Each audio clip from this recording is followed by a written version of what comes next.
Time, presented by Miller Lite. And here he is, Reggie Miller. How are you? I'm doing good, brother. Good to see you, man. You get that address, brother? Huh? What is that, my friend? You can't do a Miller Lite commercial and not send Chuck no Miller Lite. You didn't get it? No, I didn't. Oh, I sent it to Phoenix, right? Okay, all right. Yeah. What's the key to Game 2 here as we go into Miller time? How is Minnesota going to even this series tonight? You know, there could be a knee-jerk reaction. Think about this, Draymond. It's a one-possession game at the end of the day. You had Minnesota who was up 5 with 4 minutes left in the ball game. You outshoot them from 3, right? And the thing that was a plus for Dallas was their ability to attack the paint, right? Kyrie got them off to a great start, which was rare for him in these playoffs, right? Usually it's Luka and then Kyrie's the finisher. And then it was Luka in the fourth quarter, 15 of his 33. So they're going to have to do a better job on those two. And more importantly, that drop coverage. I know you guys were all over that in postgame. That drop coverage. Hey, Reg, you know what? I agree with you.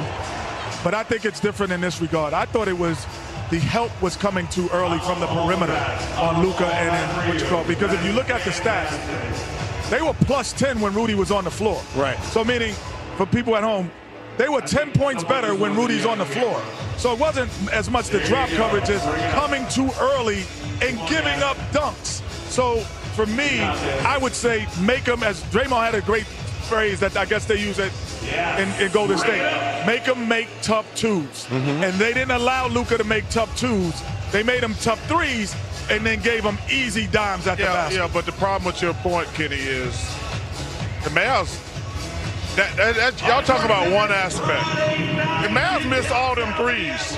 That's what, they didn't shoot a lot of threes as well. Minnesota wants to take away those corner threes from Dallas, right? Well, they can't do it with them two big guys. I've always said that the Wolves got to go small because Rudy's always got to drop. Cat got a chance. But if they're going to play those two big guys together, Kyrie and Luka going to get those guys wide open threes, and they're not going to go 6 for 29. You know, because if I was the Mavs, I would just set the pick with a three-point shooter. Reggie, you've been a great player your whole career. If you're Ant, you go 6 for 16, and much of the offense is relied on how you play. What are you thinking about as a player? You have home court advantage. I play terrible. I go 6 for 16. We lose by a few points. As a guy that's carried much of the load offensively, what do you think about as a player? All y'all had great points. You come into game 1. You're coming off an emotional Game 7. You just knocked off of the defending champs in their building, right? He didn't come out with the right energy and effort, right? And this crowd needed to feed off his energy. And I agree with some of the points you made. Where I disagree is you said it's a knee-jerk reaction. And the reason I don't think it's a knee-jerk reaction, because they did outplay them in all those areas. They shot the ball better, right? They did all those things better, and Dallas didn't shoot the ball well. They're going to shoot the ball better, I think. But what they did was Dallas just stuck around. And when you allow a team to stick around, especially when they got two closers like they have, you get them a chance to win the game. And I didn't see Minnesota with the ability to put that team away. Now, Dallas, I didn't think they played very well at all. Aside from the three-point shooting, I think they could have did a lot of things better. And that, for me, is what worries me if I'm Minnesota. Because Dallas can play a lot better. And that was the message we just spoke with Jason Kidd. He's like, we want to hang around here in Game 2. We've got 2 closers, not one. We've got 2 closers. All the pressure will be on them because they don't want to leave this building being down love 2. I have a question for Reggie. I remember one time you told me that at the end of the regular season, you used to take more shots like the last 10 games because you knew in the playoffs you would have to take more shots in the closing moments. How do you approach this game? Do you come out and you let it come to you, or from door, you're coming out firing? He should have came from the parking lot with about 7 attempts already. He's got to shoot 25 times a night. And more importantly, if you watch that Denver season, those first 2 wins in Denver, he was attacking the paint every single time. 9 of his 16 shots were all threes. He was too tired. He was settling. You got to attack the paint. Hey, let me tell you something. You know my man Paul Silas. Yes. You got to head too. Everybody said Ant's got to come out and be more aggressive. Kyrie came out, and I don't think he ever recovered from the standing 8 count. Right. So for me, he did. Kyrie came out and popped him in the head a couple times, and he was just like, oh, man, other guy got a head too. Right. So for me, it's going to be interesting if Kyrie come out with the same aggression.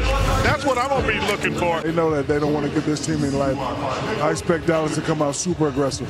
I think they got to. Yeah, Reg, I don't know how many Dallas games you did early in the year before the trade deadline, but this starting lineup, this Luka and Kyrie, Gafford, P.J. Washington, Derek Jones, 15-1, and now 9 wins in the postseason. Why have they been able to mesh so quickly and so effectively? Think about this. Now they've had 2 weapons for Kyrie and Luka. Having those twin towers in Lively and Gafford has added another dimension. Because now when you get playing downhill, now when the big comes or he stays back, just throw it to... Case in point, right here, he's probably the best lob passer on the 2-on-1 situation for Golden State. Now you've got 2 guys who are willing to throw the ball up and 2 guys that can finish.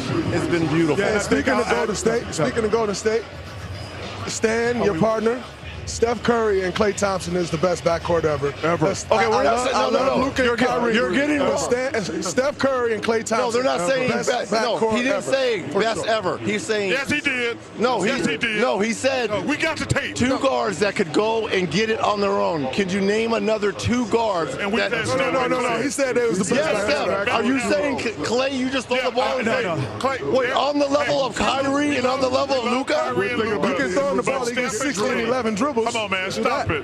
I would say Reggie. Stan he's got a point, man. Think about that. Kenny, you just tried to put yourself along with like somebody else.